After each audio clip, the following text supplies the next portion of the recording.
away from the fish basement for one day for work, and what do I find? That's not good. That water level's not supposed to be like that.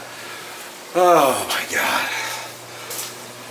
Oh, I also found a shark egg right there, so they are indeed still breeding, but we got to go around back and see why this is happening.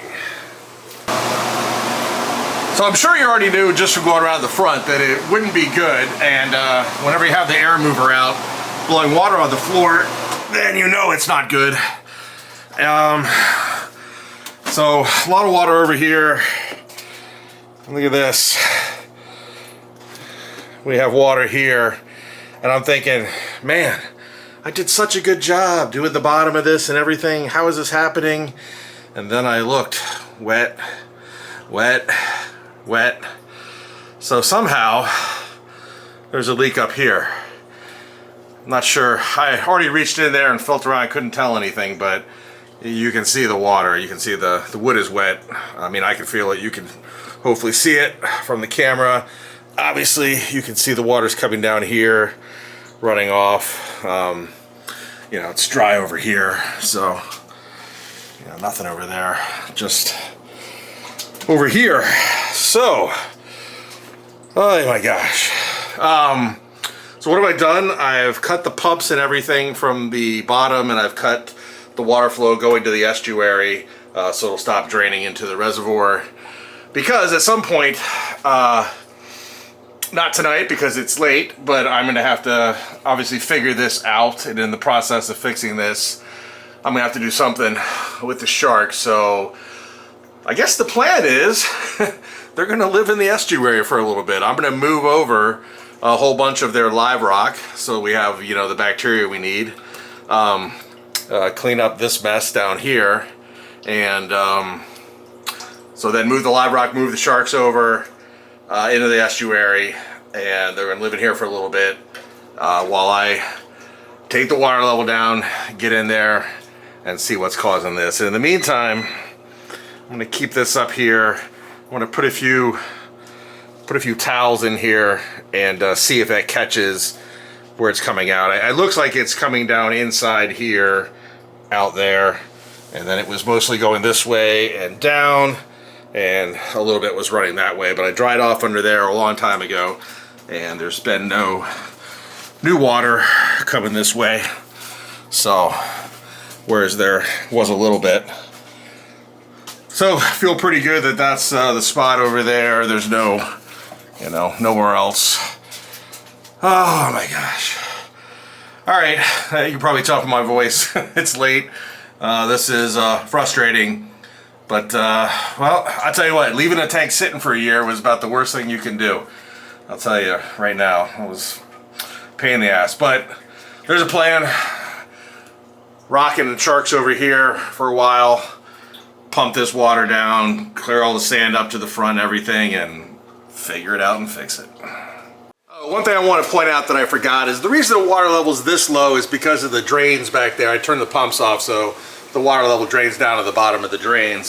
So it is possible that the leak in the back is very high up and then going down and coming out. So that would be great if that's the case, actually. It'd be a lot easier to deal with. But I won't know until, I mean, I'll check in the morning. I'm gonna come down early in the morning, and if this water level is still right up here, just barely down, then that could be that. And obviously, with the towel there, the air movers, see how much water's on the floor.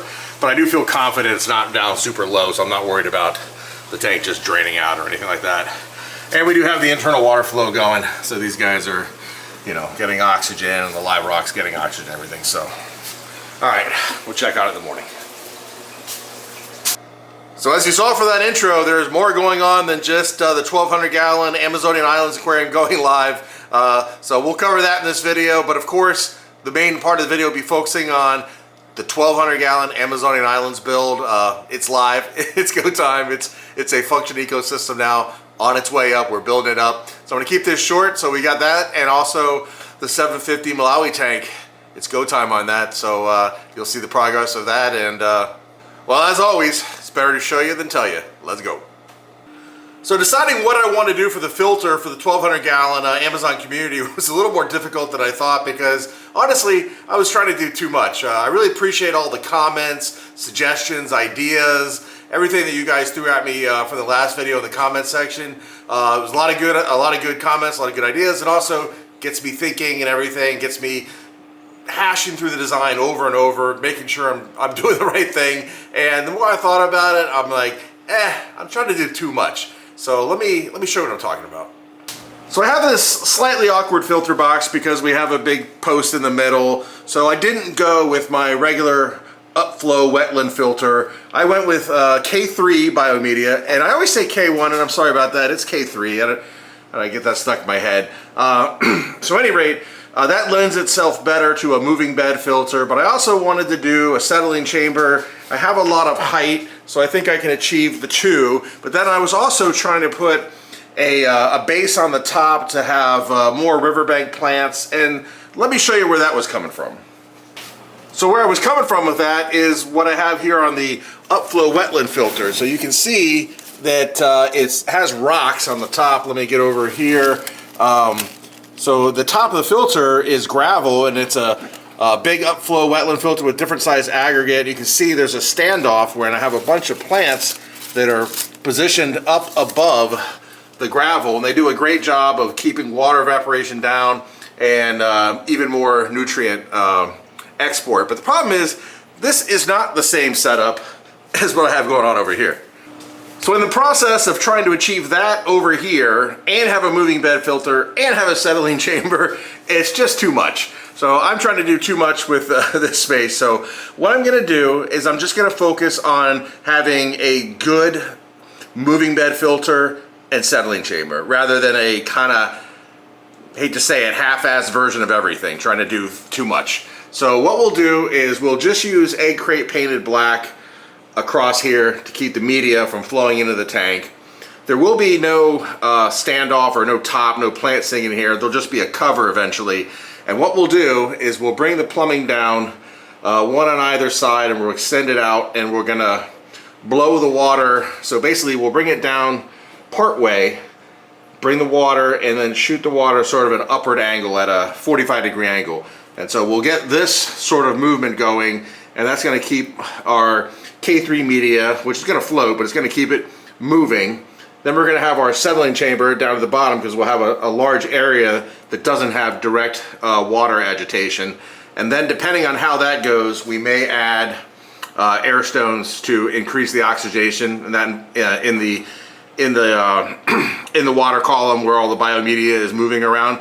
But we'll play that by ear, and by doing that, it's really easy to go ahead and suck out the settling chamber, because all you have to do is basically just put the hose of the pump down through all the K3 media, and at the bottom there won't be any K3 media, so you just sort of suck it out. So that's what we're gonna do. I'm gonna go ahead, get those pumps installed, get that plumbing run across here, painted back black, run down into here, and then we'll fill the sucker up, turn it on, and we'll see what kind of a rotation we get.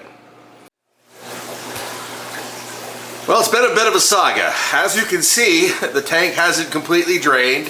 That night when I found the problem, I stayed down here a couple hours after turning off the pumps, and the water level never moved from that level right there, which is the level of the bottom of the drain, so that is to be expected.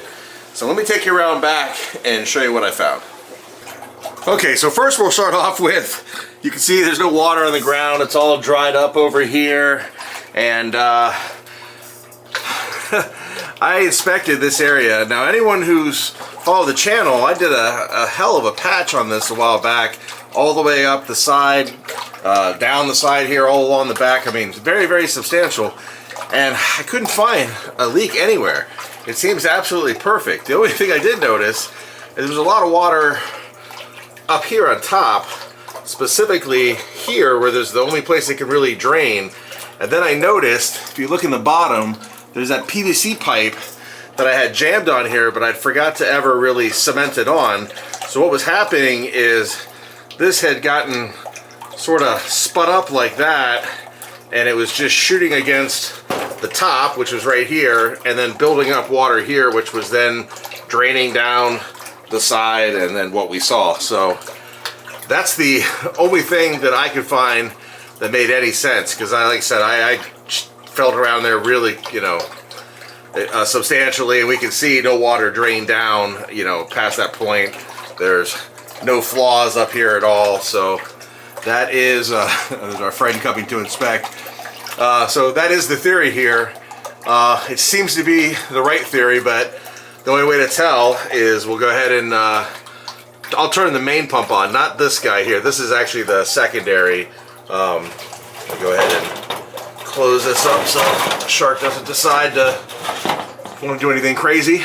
But like I was saying, this is actually just sort of the secondary, the smaller pump. So I'm going to leave this off for now, obviously, until I go back and silicone something on there, and not silicone, but PVC cement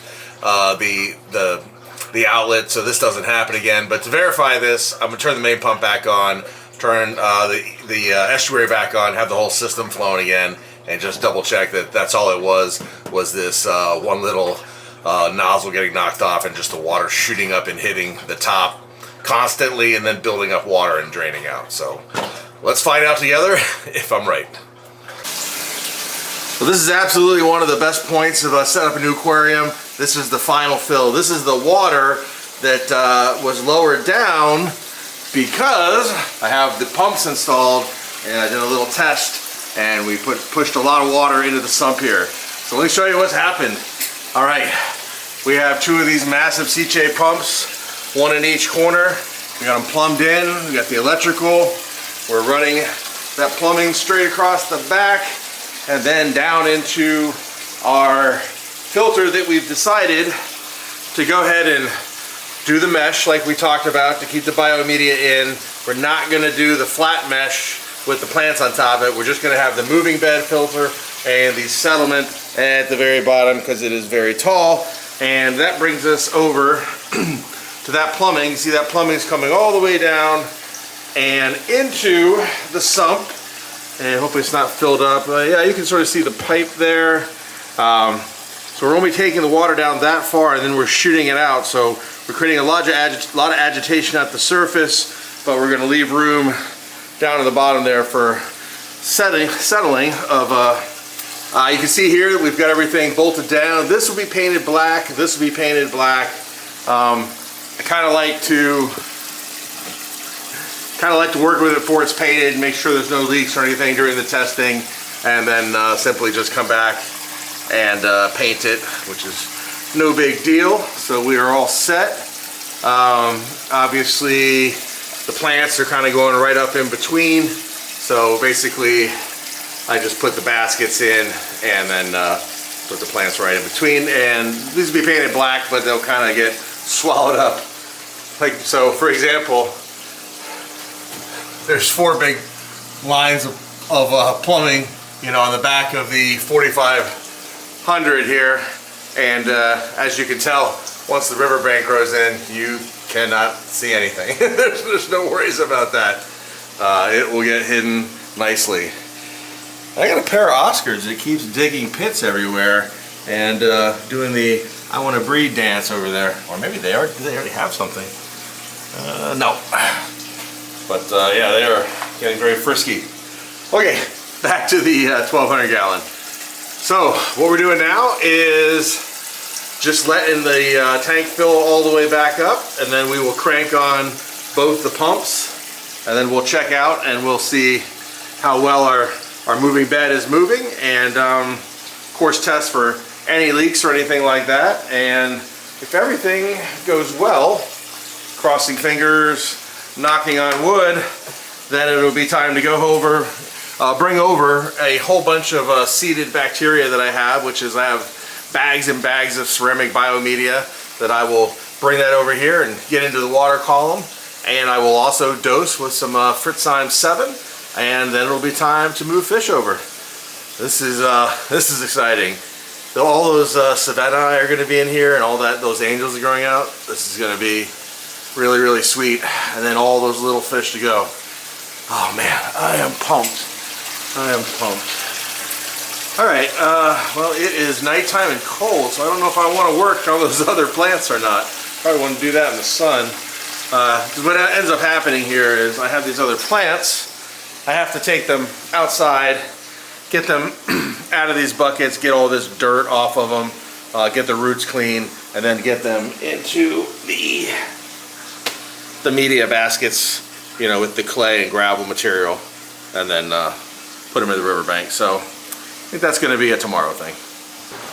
So if you've been looking forward to the 750-gallon aquarium here turning into the Lake Malawi Aquarium, well, we are almost there. All the fish are officially removed, and all I need to do is get in there and clean out all that mulm and wood and everything that's not going to be a part of the new build, and then it'll be time to start building this tank back up. We're going to put in the settling chamber over here, and we're going to convert this to a big vegetable filter, and yeah, then it'll be time for a massive aquascape in there. I need a little breather between these massive aquascapes. These you carry enough of these rocks, they add up, that's for sure. Let's go take a look at where all the fish from this tank went into. Well, first we'll start off with the big boys, and that is the true parrot cichlids, which you can see there's a group of 4 of them. There's 3 of them right there, and the big Severum. So they fit right in. Oh, actually, yeah, there's all 4 parrots back there. Of course, these other guys are getting in the way. And then that big red shoulder Severum. So they're liking it here in the 4500. Everybody who got moved, they got an upgrade. So everyone went from either a 750 to a 1200 gallon or a 750 to a 4500 gallon. And of course that brings us over to the 1200 gallon, which is all cloudy right now because all the biomedia is spilled out into the tank. But this is where all the smaller community fish from the 750 went. They're all right here in the 1200 gallon. Now, speaking of the filter, so you can see all that media is out there. I'm scooping it out because I tried a few different things here. So originally I tried the original design, which is to blow the water across about midway and sort of cycle it like this, and that didn't work. It would eventually jam up over here and cause it to rise up a little too high, not overflow, but wasn't very comfortable with that. So then I did what I did now, which is halfway down I have the water sort of diverting into each other from side to side, and that's creating a lot of turbulence down there, but it's also allowing things to settle on the bottom.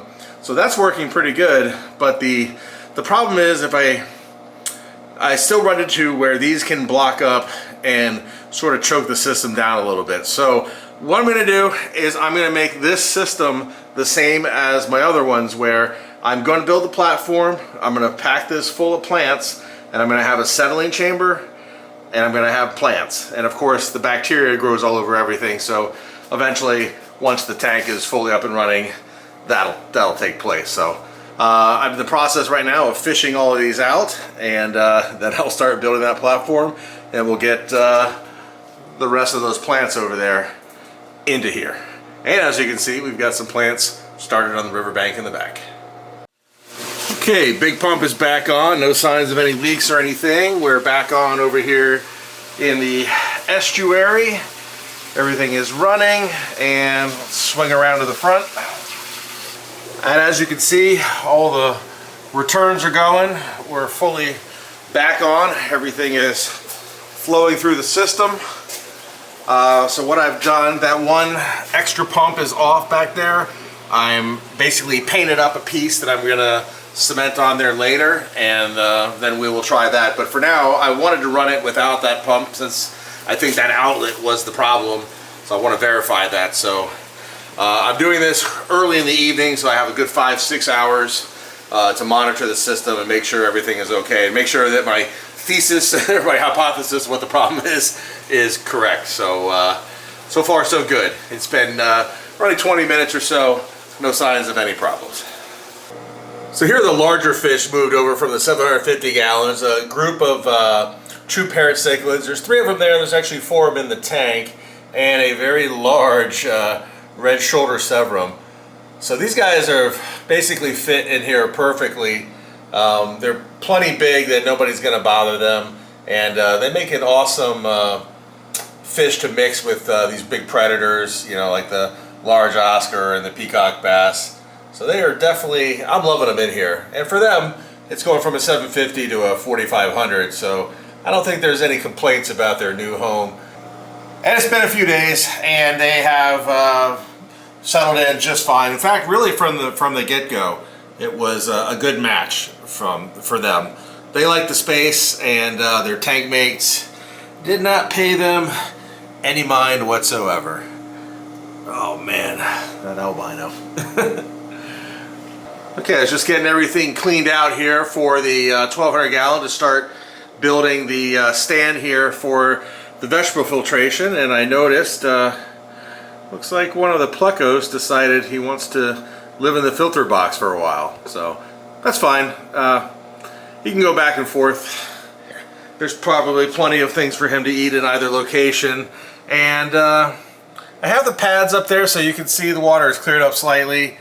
These are some of the fish moved over from the 750 that didn't go to the 4500, so we have the breeding pair of gigantic angelfish.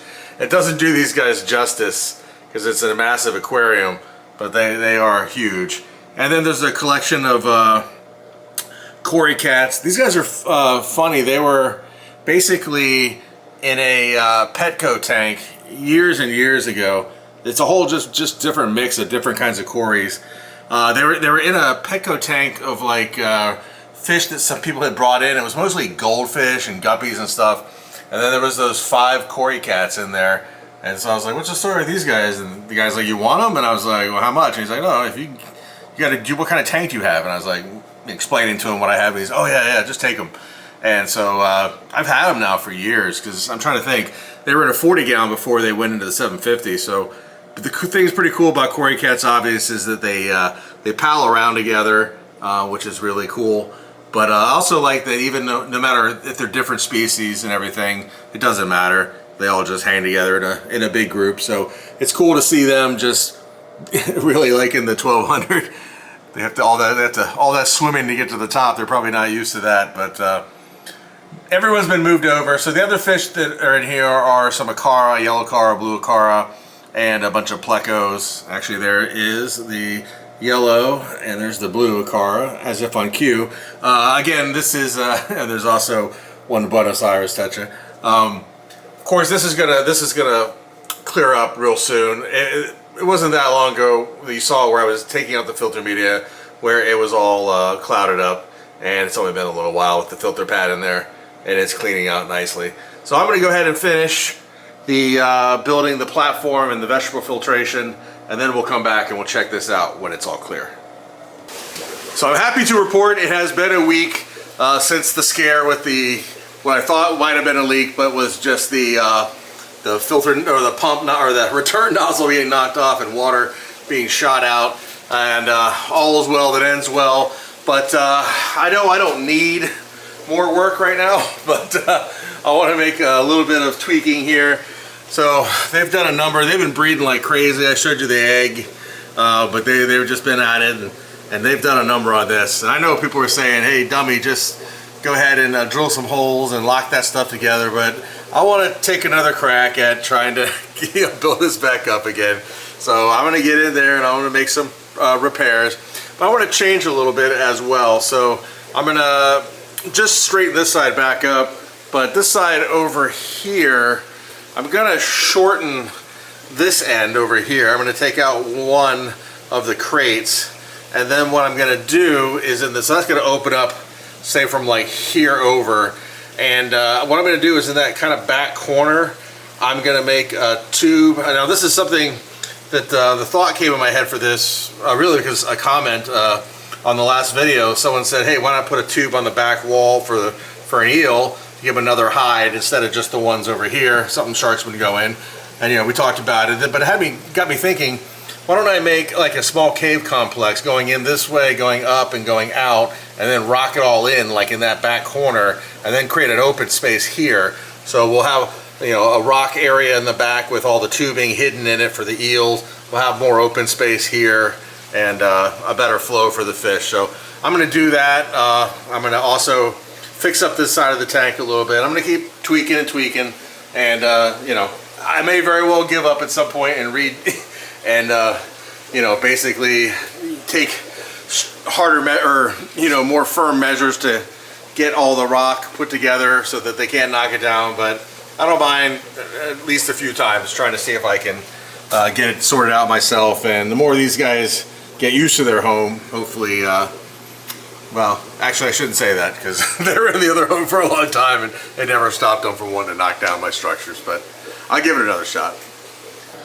Okay, so we just added the angels, the baby angels, and see if you can tell the difference. Which ones are the existing angels and who's the new guys? Awesome. Loving seeing these guys in the new 1,200 gallon home. We grew these guys up from the Keystone Clash last year in a 40 gallon, and now here they are with their new buddies in the 1,200 gallon. First moments in the tank. This is awesome. They are going to get huge in here, just like these guys. It's cool seeing them, checking them out.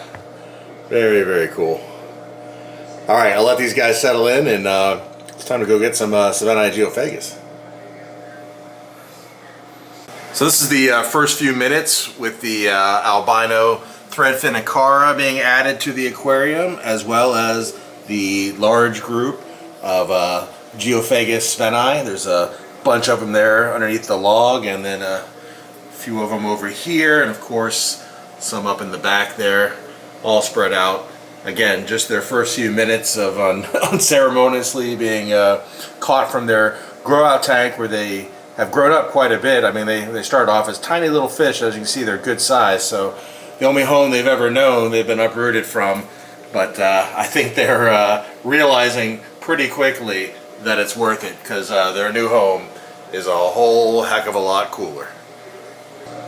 So an hour later, I decided to go ahead and give these guys a feeding, and the geos are chowing down. The angelfish, of course, are ready to eat again, but this is mainly just to see how nice the geos have adapted to their new home, as I thought they would. It's basically a lot better version than their grow out tank, so I figured they would take to it quickly. But it's nice to see them down there eating aggressively and coloring back up. Not fully colored back up yet, but they're getting pretty close. And really nice to see everybody getting along. And finally, this 1,200 gallon aquarium starting to get a little filled up. It's definitely not filled up yet, but we have the marquee fish. We have the angel group, because we have a lot of angels that are going to grow up. So all these little guys are going to end up getting really big, like these guys. We have a really, really nice group of Sveni geophagus. They also have some growing to do, but we have a whole bunch of other fish to be added to this tank. This has really got a long ways to go. As well as there's some more plants. I think I've got another plant going right over there. So Amazonian Islands, 1,200 gallon edition. Oh my gosh, off to a really great start. Somebody's getting ready to be laying eggs, because that is breeding behavior between these two. We're going to see them laying eggs on rocks real soon. Amazonian Islands, 1,200 gallons. Stage 1 is complete. Let's start at the filter. We got ahead and built that platform. We got the plants. We got a lot of biomedia down there. And we have plants along the riverbank in the back. You can see we have beautiful water flow cascading across the entire aquarium. And of course, we have added the first 3 groups of fish. So we had the castaways from the 750 gallon that are in there from the old Amazonian Islands. Well, they're now in the new Amazonian Islands. And then we added the new angelfish, this large school here, to go with the larger castaway angelfish from the 750. And then, of course, we added the Sveni geophagus.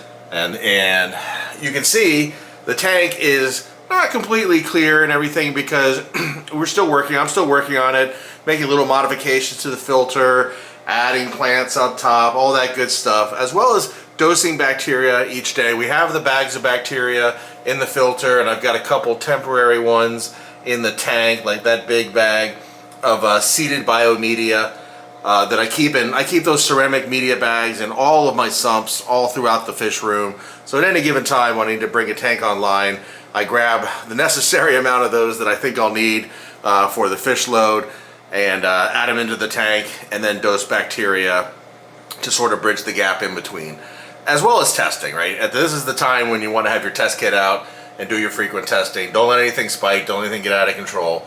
But as you can see, these guys have all been in here for close to a week, 5 days when this is being filmed, and they're all doing great. Fins fully stretched out, colors are all good, activity is all good. They ate, all of them ate within minutes to an hour of being in the aquarium, so I'd say they felt quite at home right away.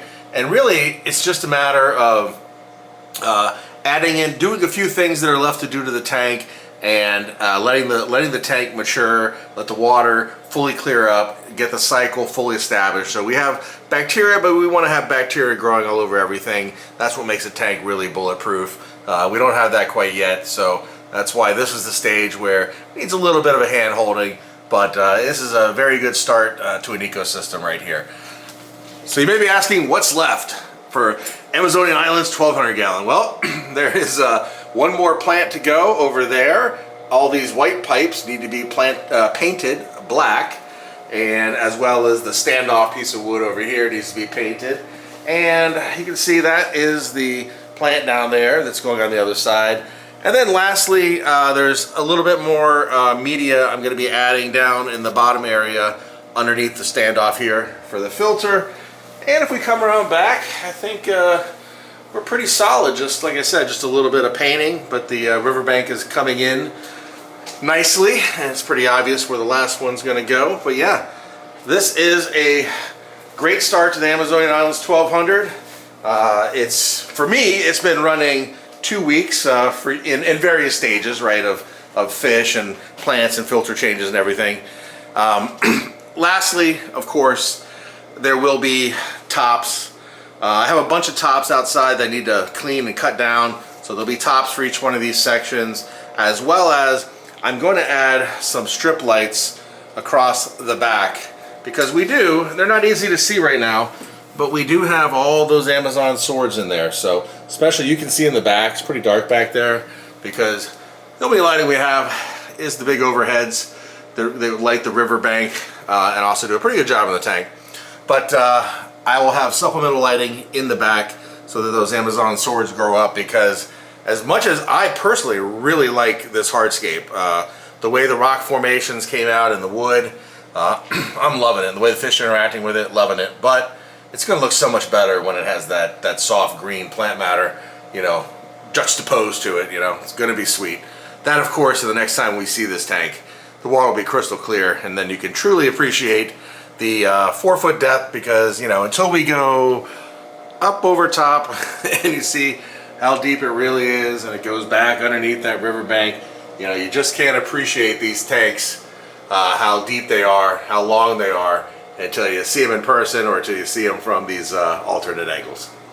So if you made it this far in the video, you get some really awesome news. But before I tell you that, let's just cover where we're at. All the grow out tanks are empty. It's time to bring in new fish, starting on the 750 Malawi, Lake Malawi Aquarium, which is going to open up the 125. The 2,000 gallon Lagoon Aquarium, it's empty in front of me. It's just waiting for the time for me to transition all the salt fish over and build that tropical community saltwater lagoon. I haven't had a chance to work on the estuary yet because of the scare with the 3,000 gallons, so there's still that to go. That's going to open up the 265 and the 600 gallon, and then the news, the great news. The new addition for the 12,000 gallon pond aquarium, or, you know, it's really the same as my other aquarium, so we'll just call it, for the 12,000 gallon aquarium, 20 by 20 by anywhere between 4 and 5 feet. We'll see how it goes. It's going to be a tall room. It's going to be another purpose-built room for aquariums. But at any rate, the news is that construction starts May 1st. So a crazy year of aquarium stuff just got crazier. Thanks for watching, and I'll see you guys soon.